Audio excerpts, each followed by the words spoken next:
Hallo, hier ist Anke Maltanke aus der Hängematte. Juhu, die Temperaturen sind fast maltesisch. Wir haben endlich Frühling und auf Malta soll es sogar richtig heiß sein.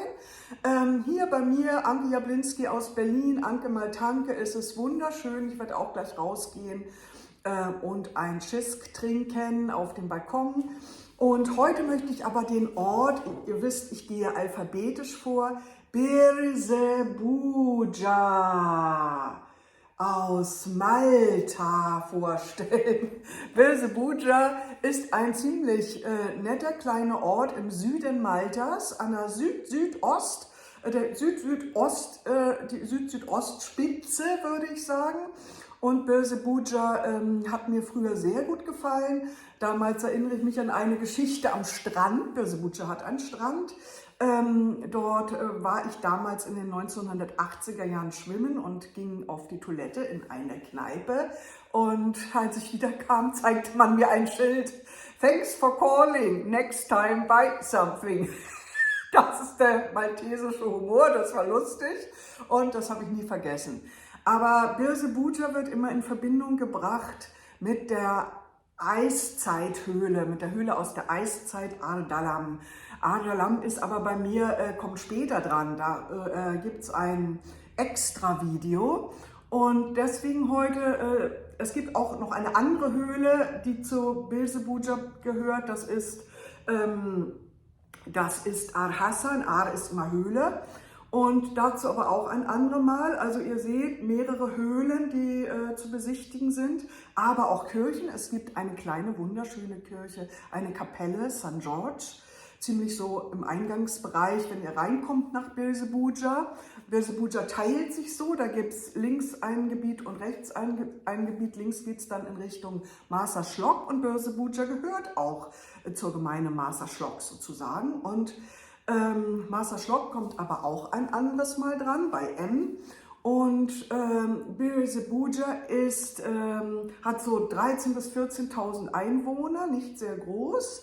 Und Bir heißt Brunnen und Zebuj ist immer Olive, also was ihr auch immer daraus reimt. Brunnen und Olive bedeutet Birsebuja.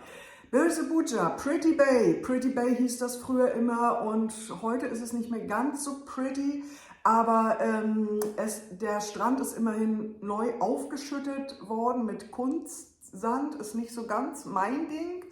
Aber wem es gefällt, das ist eine ganz interessante Gegend, so ein bisschen einsam und so. Und es ist allerdings der Freeport in Birsebuja, der Containerhafen.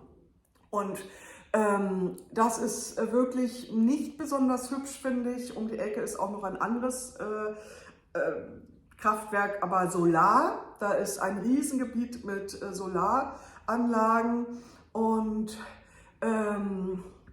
wenn man dann spazieren geht um die Ecke, kommt auch der alte Haifa-Flughafen und so weiter. Also die Gegend ist so ein bisschen belastet industriemäßig, aber ich finde den Ort trotzdem urig.